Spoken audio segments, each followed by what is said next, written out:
powered by One Feather Entertainment. একাকিত্ব যখন অভ্যাস হয়ে যায় তখন মানুষ খুঁজে নেয় এমন কিছু স্পর্শ যা আসলে তার নয়। নমস্কার, আপনাদের সকলকে স্বাগত জানাই টক থিয়েটারের নতুন একটি এপিসোডে। আমাদের আজকের গল্প বিভূতিভূষণ বন্দ্যোপাধ্যায় রচিত মণি ডাক্তার। গল্প পাঠে এবং মণি ডাক্তারের ভূমিকায় আমি সৌপ্তিক, সুবাসিনীর ভূমিকায় পিয়ালি চ্যাটার্জি, অন্যান্য চরিত্রে দীপ, সংযুক্তা, পিয়ালি এবং সৌপ্তিক। শুরু হচ্ছে আমাদের আজকের গল্প মণি ডাক্তার।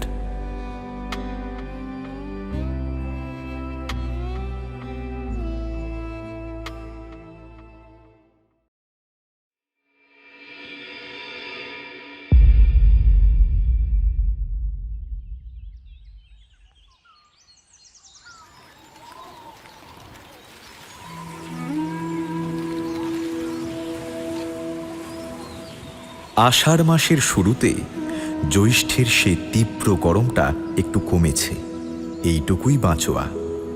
গত মাসে যা কষ্ট পেয়েছিলাম, এই বাগান ঘেরা হাটতলায় অন্তত একটু বাতাস পাওয়া যায়। এখানেও কিছু করতে পারলাম না। আজ 1.5 বছর হয়ে গেল এখানে আছি। শুধু এখানেই নয়, আমার বয়সও তো প্রায় 32-33 হয়ে গেল। অথচ জীবনে এখনো কী বা করলাম? কত জায়গায় ঘুরলাম, কিন্তু কোথাও পসার হলো না, প্র্যাকটিসও জমল না। বাগাছড়া, কলারোয়া, শিমুলতলি, সত্রাজিতপুর, বাগানগাঁ, কত গ্রামের নামই বা বলবো। কোথাও কয়েক মাসের বেশি টিকতে পারিনি। পলাশপাড়ায় যখন প্রথম এলাম, কয়েক মাস বেশ ভালোই চলছিল। ভেবেছিলাম ভগবান বুঝি এবার মুখ তুলে তাকিয়েছেন। কিন্তু তারপর কি যে হলো, এখন তো কয়েক মাস ধরে একটা পয়সাও রোজগার হচ্ছে না। এখন মনে হয় শ্যামবাজারে কুণ্ডুবাবুদের আড়তে যখন চাকরি করতাম, সেই সময়টাই আমার সবচেয়ে ভালো কেটেছিল। আমাদের গ্রামের একজন লোকই চাকরিটা জোগাড় করে দিয়েছিল। আমি খাতাপত্র লিখতাম। আমার হাতের লেখা দেখে বাবুরা খুব খুশি ছিলেন। 8-9 মাসের বেশি সেখানে ছিলাম না, কিন্তু সেই সময়ের মধ্যে কলকাতায় যত দেখার জায়গা আছে প্রায় সবই দেখে ফেলেছিলাম। চিড়িয়াখানা, মিউজিয়াম, বায়োস্কোপ, থিয়েটার, পরেশনাথের বাগান, কালীঘাটের কালী মন্দির। আহা, কি জায়গা কলকাতা! চাকরিটা চলে যাওয়ার পর আর কারো অধীনে কাজ করতে ইচ্ছে করল না।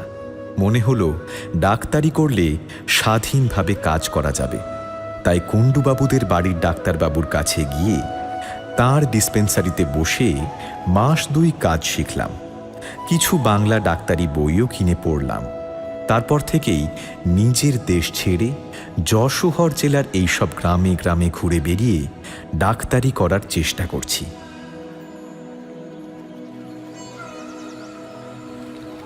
এই গ্রামে কোনো ব্রাহ্মণ নেই। হিন্দুদের মধ্যে কয়েক ঘর গোয়ালা আর কলু আছে, বাকিরা সবাই মুসলমান। পলাশপুরে কারো পাকা বাড়ি নেই, সবাই খুব গরিব। সব ঘরই খড়ের। লোক সংখ্যাও খুব একটা বেশি নয়। তবে যদি জিজ্ঞেস করেন এখানে ডাক্তারি করতে এলাম কেন, তার একটা কারণ আছে। আশেপাশের অনেক গ্রামের মধ্যে এখানেই হাট বসে।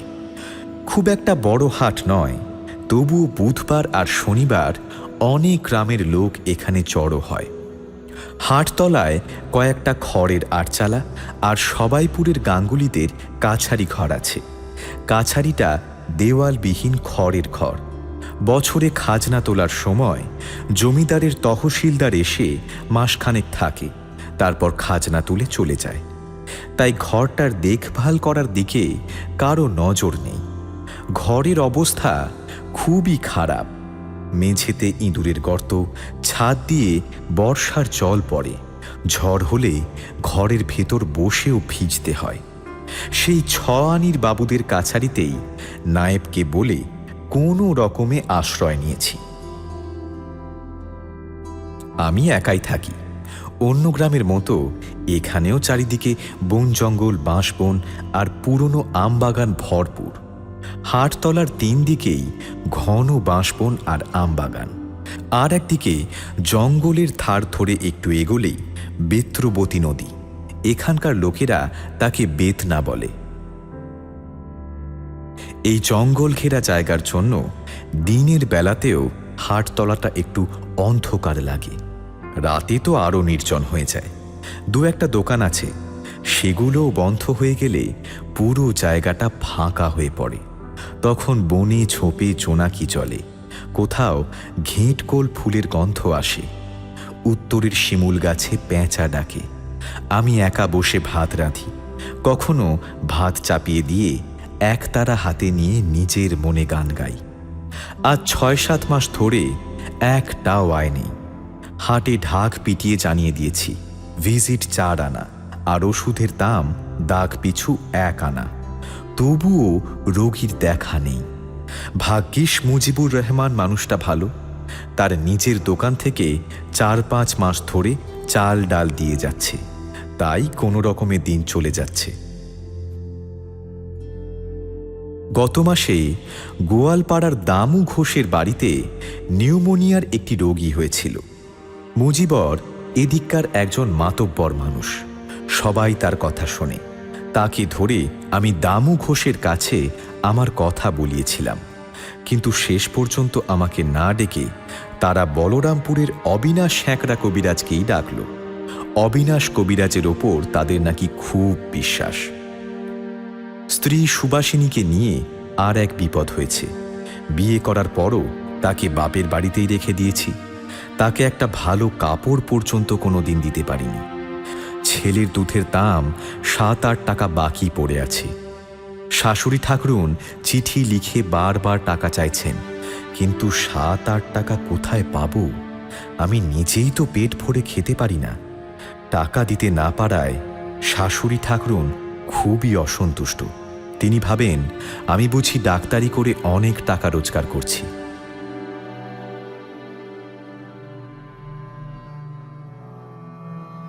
কেউ বললে হয়তো বিশ্বাস করবে না, 4-5 মাস ধরে প্রায় শুধু ভাত খেয়েই আছি।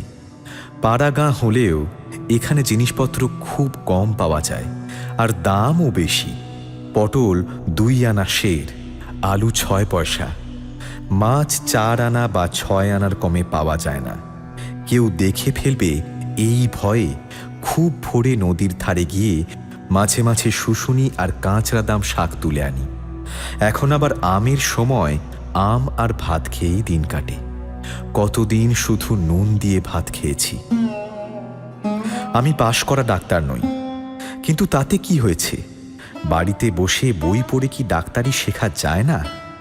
7-8 বছর তো ডাক্তারি করছি, কিছু অভিজ্ঞতাও তো হয়েছে। পাশ করা ডাক্তারের হাতে কি রোগী মরে না? ধোপাখালির ইন্দু ডাক্তার এসে কি বিধু গোয়ালিনীর মেয়েটাকে বাঁচাতে পেরেছিল? তবুও কেন যে লোকজন রটিয়ে দিয়েছে মণি ডাক্তারের ওষুধ খেলে নাকি জ্যান্ত মানুষ মরে ভূত হয়ে যায়। এর কারণ কে জানে। আমি গরিব বলেই কেউ আমাকে মানুষ বলে মনে করে না, মুজিবর ছাড়া। ওই মানুষটা 3-4 মাস ধরে বিনা আপত্তিতে নিজের দোকান থেকে চাল ডাল দিয়ে যাচ্ছে, না হলে আমাকে না খেয়ে থাকতে হতো। সে আমার জন্য যত করেছে এই অঞ্চলের আর কেউ তার সামান্য অংশও করেনি। তার এই উপকারের ঋণ আমি কোনো দিন শোধ করতে পারবো না। এগুলো সব অজপাড়া গ্রাম। রেল স্টেশন এখান থেকে 10-12 ক্রোশ দূরে। কাছাকাছি কোনো বড় বাজার বা গঞ্জ নেই। লোকজনও খুব অশিক্ষিত। অসুখ হলে ডাক্তার ডাকার বদলে জল পোড়া তেল পোড়া দিয়েই কাজ চালায়। ফকির ডেকে ঝাড়ফুঁক করায়, বলে অপদেবতার নজর লেগেছে। এখানে ডাক্তার ডাকার কোনো চলই নেই। 1.5 বছর হলো বাড়ি যায়নি। পলাশপাড়ায় আসার আগে কিছুদিন সত্রাজিতপুরে ছিলাম, তখন থেকেই আর যাওয়া হয়নি। বাড়ি বলতে আসলে শ্বশুর বাড়ি, নিজের বলে তো অনেকদিন ধরেই কোনো বাড়িঘর নেই। শ্বশুরবাড়ি যেতে হলে আগে 8 ক্রোশ হেঁটে নাভারণ স্টেশনে গিয়ে ট্রেনে উঠতে হয়। সেখান থেকে মসলনপুর স্টেশনে নেমে মোটর বাসে খোলাপোতা যেতে হয়। তারপর মার্টিন লাইনের ছোট ট্রেনে হাসনাবাদ পর্যন্ত গিয়ে ইছামতি নদী পেরিয়ে নৌকায় 6-7 ঘন্টা গেলে তবেই শ্বশুরবাড়ি পৌঁছানো যায়। সব মিলিয়ে 3-4 টাকা খরচ পড়ে। তাই যখনই হাতে টাকা পেয়েছি তখনই সুবাসিনীর নামে মানি অর্ডার করে পাঠিয়ে দিয়েছি। গত 2 বছরে একসঙ্গে 3-4 টাকা হাতে পাওয়া খুবই কম হয়েছে। টাকা না পাঠালে শাশুড়ি ঠাকুরুন আর আমার বিধবা শালীর বকুনিতে বেচারিকে খুব কষ্ট পেতে হয়। তাই শেষবার যখন গিয়েছিলাম খাওয়া দাওয়া সেরে নৌকায় উঠব, তখন সুবাসিনী আমাকে কোণের ঘরে ডেকে বলল, শোনো না, এবারে কিন্তু এখানে আমাকে আর বেশি দিন ফেলে রেখো না। তুমি যেখানেই থাকো আমাকে তাড়াতাড়ি নিয়ে যেও, কেমন?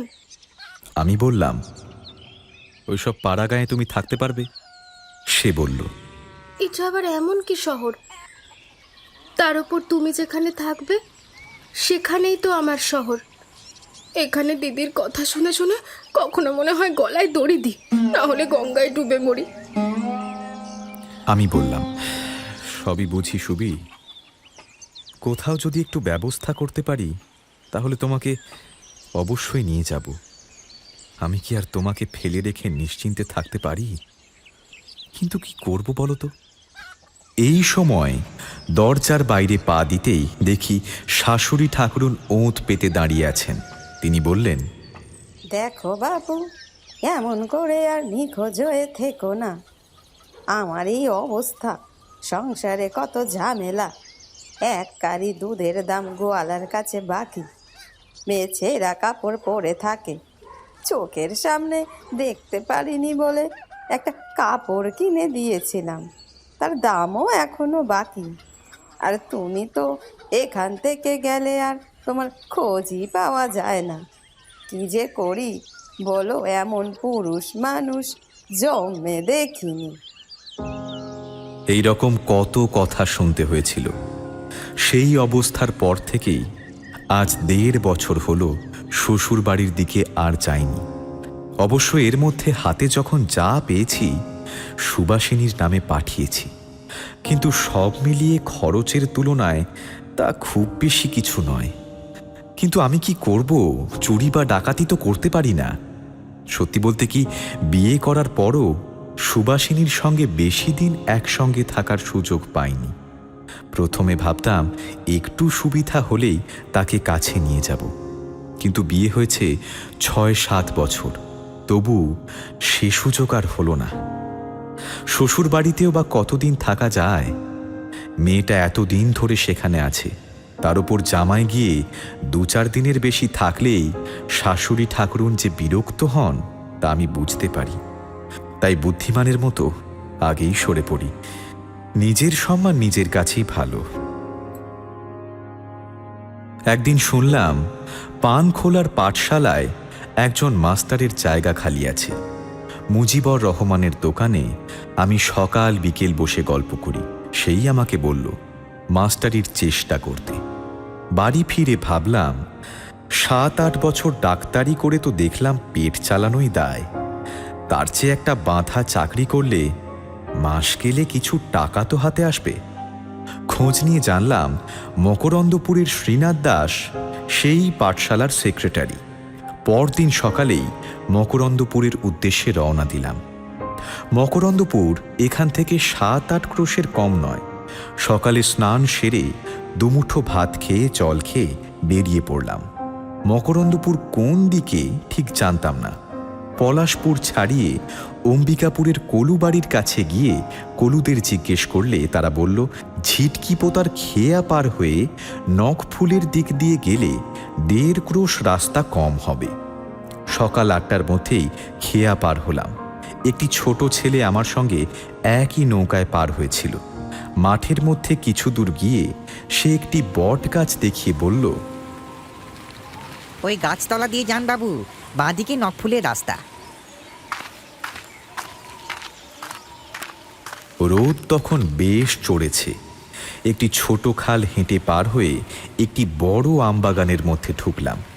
এ অঞ্চলের আমবাগান মানেই যেন জঙ্গল। অনেক কষ্টে পথ খুঁজে বাগানটা পার হয়ে দেখি একটা কোঠা বাড়ি। একটু এগোতেই পথের ধারে অনেক পুরনো দালান বাড়ি চোখে পড়ল। বেশিরভাগই পুরনো। দেওয়ালের কার্নিশে বট আর অশ্বত্থ গাছের চারা গজিয়ে উঠেছে। গ্রাম ছাড়িয়ে মাঠের মধ্যে একটি বট গাছের নিচে বসে একটু বিশ্রাম নিলাম। খুব পিপাসা পেয়েছিল। ভাবলাম নখ ফুলে গিয়ে কারো বাড়িতে জল চেয়ে খেতে পারবো, কিন্তু চারিদিকে শুধু মাঠ, কাছাকাছি কোনো গ্রাম চোখেই পড়ছে না। আবার হাঁটা শুরু করলাম। পথে একের পর এক চাষা ভুষোর গ্রাম পড়তে লাগলো, কিন্তু আমি তো ব্রাহ্মণ মানুষ, যেখানে সেখানে তো জল খেতে পারি না। সুদরপুর, চাতরা, নলদি, মামুদপুর এই সব গ্রাম পার হয়ে আবার একটা বড় মাঠে এসে পড়লাম। তখন দুপুর গড়িয়ে গেছে। কিছু খেতে পেলে খুব ভালো হতো। পেটটা একেবারে জ্বলে উঠছিল। অন্তত একটু জল পেলেও চলতো। মনে হচ্ছিল এদিকে ডিস্ট্রিক্ট বোর্ড কি একটা টিউবওয়েলও বসায়নি কোনো গ্রামে? মাঠের মধ্যে কি কোথাও একটা পুকুরও নেই? মাটি রাস্তা ধরে হাঁটতে হাঁটতে যখন নদীর ধারে পৌঁছলাম তখন সন্ধ্যা হয়ে গেছে। গিয়ে দেখি খেয়া ঘাট কচুরি পানায় ভরে গেছে, আর খেয়ার নৌকাটা ডুবিয়ে এপারে বেঁধে রাখা। আশেপাশে কোনো মানুষজনও নেই। বড়ই বিপদে পড়লাম। এখন নদী পার হব কি করে? কাছেই একটা চাষাভুষোর গ্রাম ছিল। সেখানে গিয়ে খোঁজ নিয়ে জানলাম কচুরিপানায় ঘাট ভরে যাওয়ায় প্রায় 1 মাস ধরে খেয়া বন্ধ। আরও 1 ক্রোশ উজানে খালিশপুরের ঘাটে নৌকা চলে। এই অবস্থায় মাঠ পেরিয়ে নদীর ধার ধরে 1 ক্রোশ পথ খালিশপুর পর্যন্ত যাওয়াও বেশ কষ্টের মনে হলো। আবার জিজ্ঞেস করে জানলাম 1 পোয়াটাক পথ গেলে একটা বড় শিমুল গাছের নিচে নাকি হাঁটতে হাঁটতেই নদী পার হওয়া যায়। অন্ধকারে 1/2 মাইল হাঁটার পর নদীর ধারে সত্যি একটা শিমুল গাছ দেখতে পেলাম, কিন্তু জল খুব কম বলেও মনে হলো না। তবু নামলাম জলে। প্রথমে হাঁটু পর্যন্ত, তারপর ধীরে ধীরে কোমর পর্যন্ত জল উঠল। কোমর থেকে বুক, বুক থেকে গলা। কাপড় চোপড় ভিজে একেবারে ন্যাতা হয়ে গেল। তবু জল বাড়ছেই। শেষে যখন প্রায় নাকের কাছে এসে ঠেকল তখন পায়ের আঙুলে ভর দিয়ে লাফাতে লাফাতে এগোলাম। তখন চারিদিক অন্ধকার। মনে হচ্ছিল এই অজানা নদীতে একা পার হতে গিয়ে যদি কুমির এসে ধরে, বড় কুমির না হোক মেছো কুমিরও তো থাকতে পারে। শেষ পর্যন্ত কোনোভাবে ওপারে উঠে এলাম, কিন্তু চারিদিকে কোথাও কোনো লোকালয় নেই। একটাও আলো জ্বলছে না। একটু এগিয়ে দেখি মাঠের মধ্যে দুদিকে রাস্তা গেছে। মকরন্দপুরের রাস্তা কোন দিকে, ডান দিক না বাঁ দিক, বলার মতো কোনো মানুষই নেই। ভাবতে ভাবতে একটা পথ ধরলাম, কিন্তু সেই পথটাই ভুল হলো। প্রায় 1/2 ক্রোশ 3 পোয়া পথ হাঁটার পর এক বাগদি বাড়িতে জিজ্ঞেস করে জানলাম আমি উল্টো দিকে চলে এসেছি। যাওয়ার কথা ছিল ডান দিকের পথে, আমি চলে এসেছি বাঁ দিক দিয়ে। আবার ফিরে গিয়ে সেই মোড়ে এসে ডান দিকের পথ ধরলাম। এবার সামনে ভয়ানক জঙ্গল, বড় বড় আমবাগান, বাঁশবন আর ঘন আগাছা। আমি জানতাম এদিকে বাঘের খুব উপদ্রব। দিনের বেলাতেও বাঘ গরু বাছুর ধরে নিয়ে যায়। একবার এক রোগীর চিকিৎসা করেছিলাম, তার কাঁধে বাঘ থাবা মেরেছিল। ভীষণ অন্ধকারে রাস্তা দিয়ে হাঁটা খুবই কষ্টকর ছিল। চারিদিকে পাকা আম পড়ে রাস্তা ভরে আছে। এ অঞ্চলে এত আম হয় যে মাটিতে পড়ে থাকা আম কেউ কুড়িয়েও নেয় না। অন্ধকারে সেই আমের ওপর পা পড়ে বারবার পিছলে যাচ্ছিলাম। ভাবছিলাম আমের ওপর পড়লে কিছু নয়, কিন্তু যদি সাপের ওপর পা পড়ে যায় তাহলে আমার ডাক্তারি জীবন সেখানেই শেষ। অনেক কষ্টে রাত প্রায় 9টার সময় মকরন্দপুর পৌঁছালাম।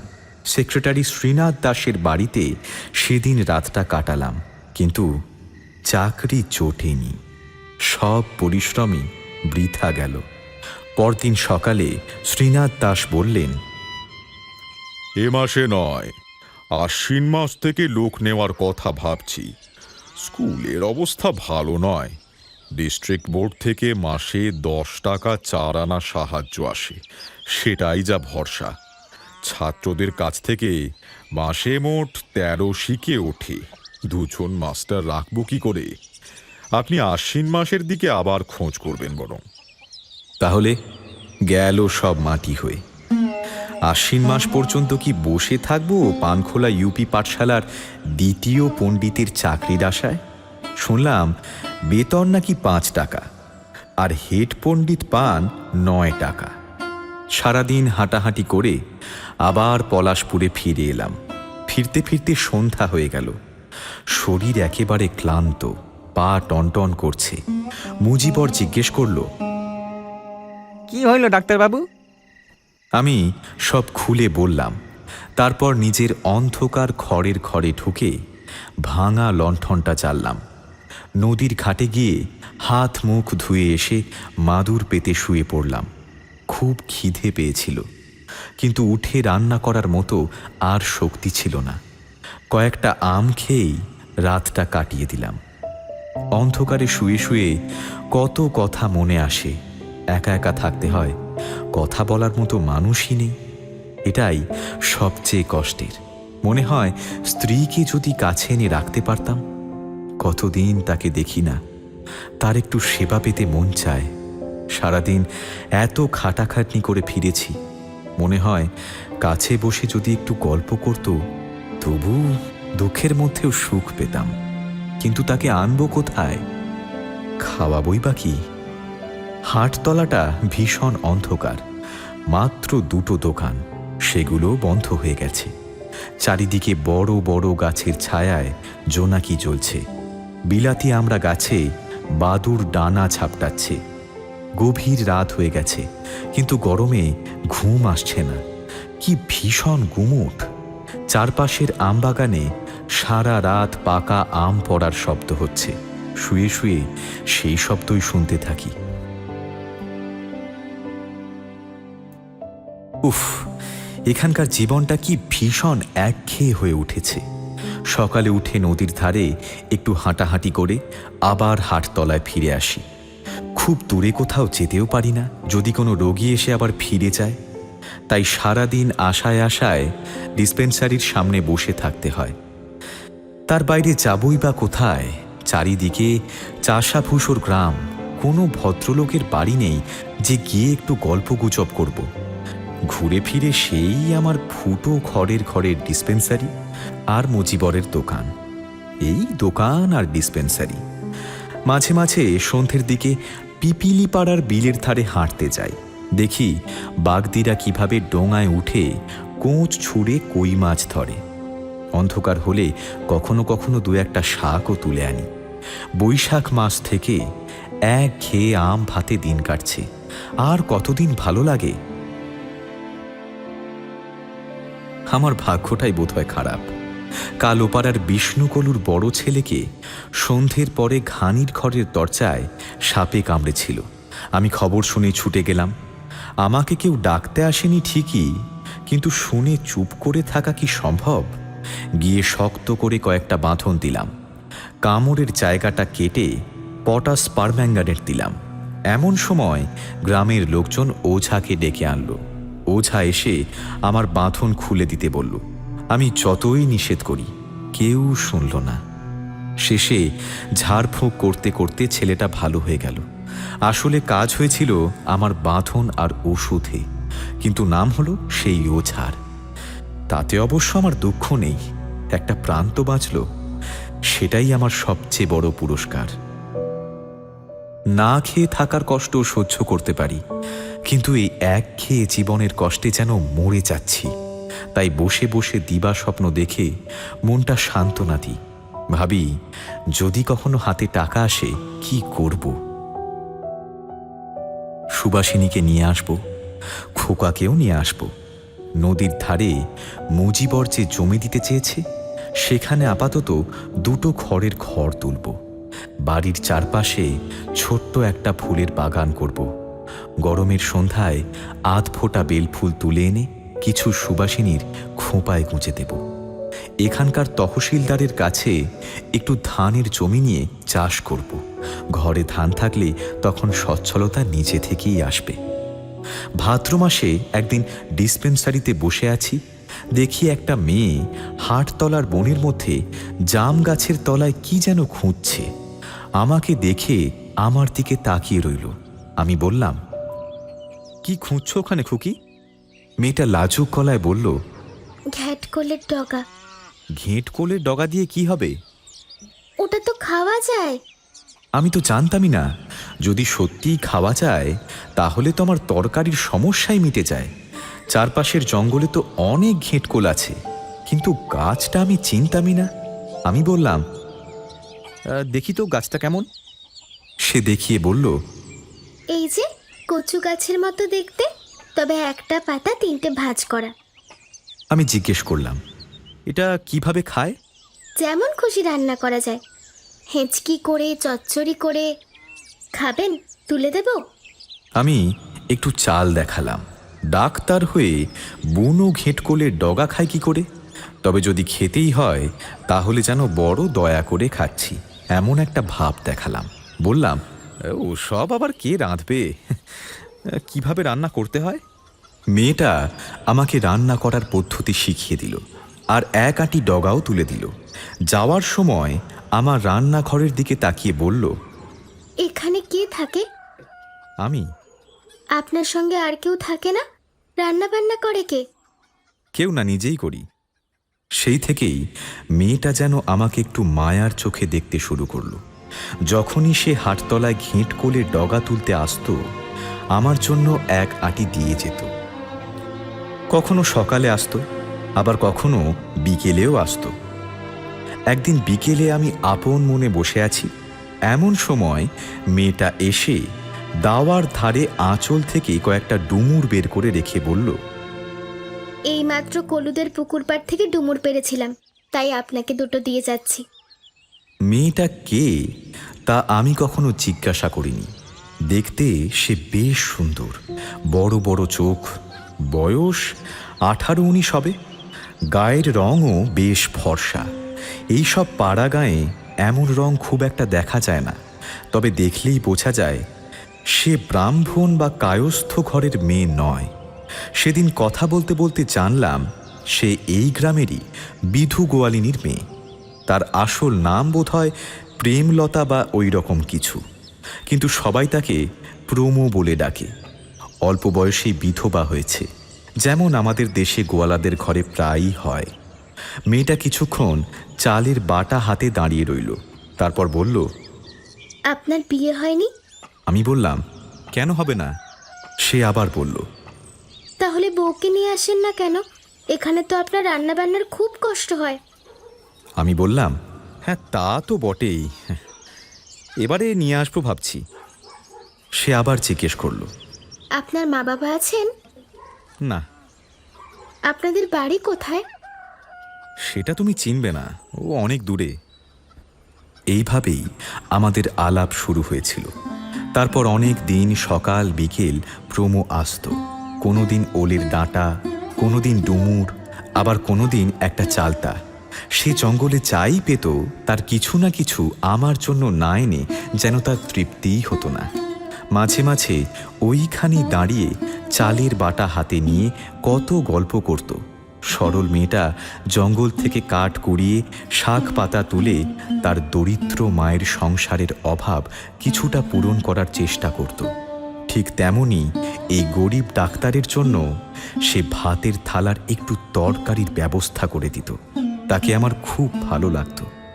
এক অদৃশ্য সহানুভূতির বন্ধনে সে যেন আমাকে বেঁধে ফেলেছিল, আর বোধহয় আমিও তাকে। পলাশপুরের হাটতলায় এই একা জীবনে এমন একজন মমতাময়ী মানুষের সঙ্গ পাওয়া সত্যি খুব ভালো লাগতো। তাই সে এলেই আমার মনটা খুশি হয়ে উঠত। ইদানিং সে আরও ঘন ঘন আসত, নানা অজুহাতে, কখনো কোনো কারণ ছাড়াই। এসে গল্প করতে করতে অনেকক্ষণ বসে থাকত। একদিন লক্ষ্য করলাম প্রমো তার সাজগোজের দিকেও একটু নজর দিতে শুরু করেছে। প্রথম সেদিন তার যত্ন করে বাঁধা খোঁপাটা দেখে আমার তা মনে হলো। তার ফর্সা শাড়িটাও বেশ পরিপাটি করে পরা। তার হাসির মধ্যে একদিন লজ্জা মিশ্রিত সংকোচের একটা নতুন ভাব দেখলাম।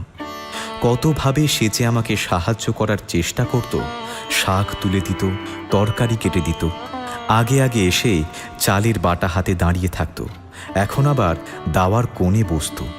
দিন দিন তার মুখের ভাব যেন আরও সুন্দর হয়ে উঠছিল। পলাশপুরে তো অনেক লোক আছে, হাটতলাতেও কত লোক যাতায়াত করে, কিন্তু এই গরিব ডাক্তারের একাকী জীবনের প্রতি কেউ কখনো এমন দরদ দেখায়নি।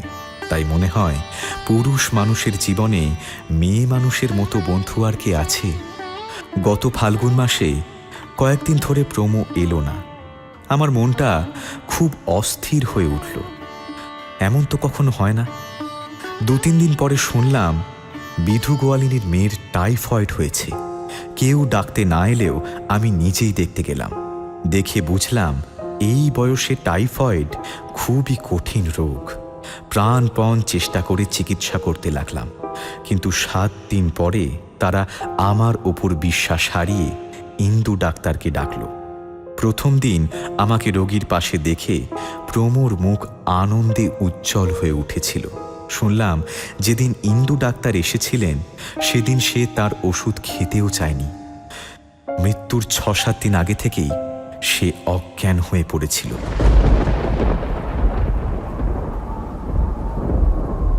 আজ কয়েক মাস হয়ে গেল, আমি আবার সেই একা মানুষ।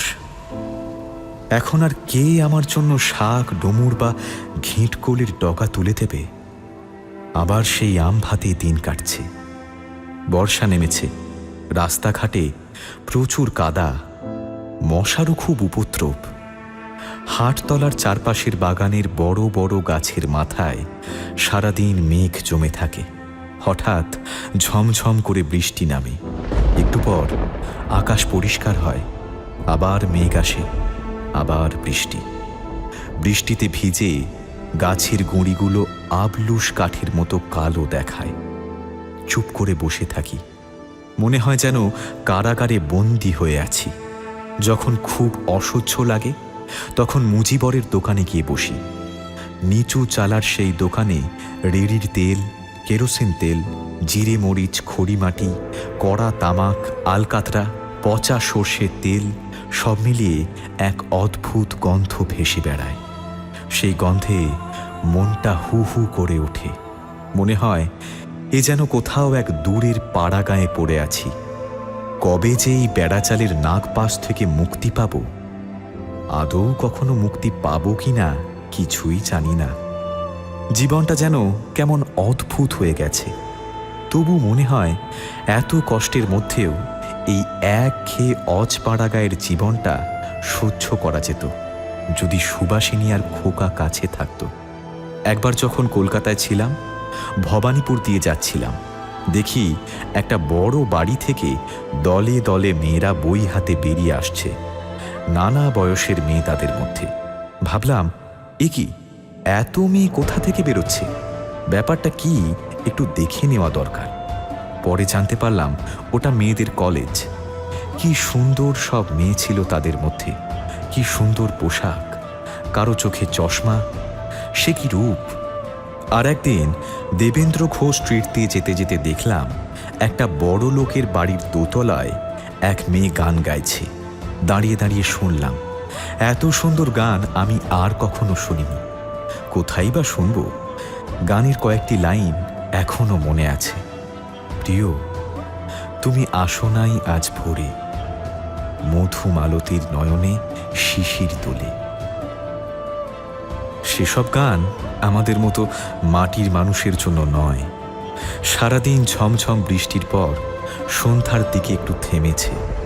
গাছপালার অন্ধকার আর আকাশের অন্ধকার মিলে হাটতলাটা যেন আরও নির্জন আর অন্ধকার হয়ে উঠেছে। ডোবার জলে ব্যাঙ ডাকছে। প্রমো যেখানে ঘেঁটকোলের ডগা তুলতে আসত, সেই বনের মধ্যে ঝিঝি পোকার দল এক টানা ডাকছে। জাম গাছের উঁচু ডাল থেকে দমকা হাওয়ায় পাকা জাম ঝরে পড়ে ভেজা শ্যাওড়া বনের উপর। এই নির্জন সন্ধ্যায় আমি একা বসে ভাবি,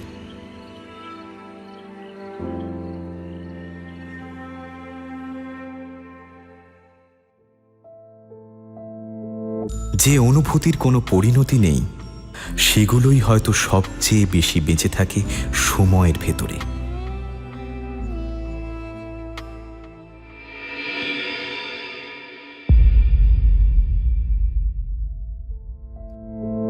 আমাদের গল্প ফুরলো, নোটে গাছটি মুড়লো।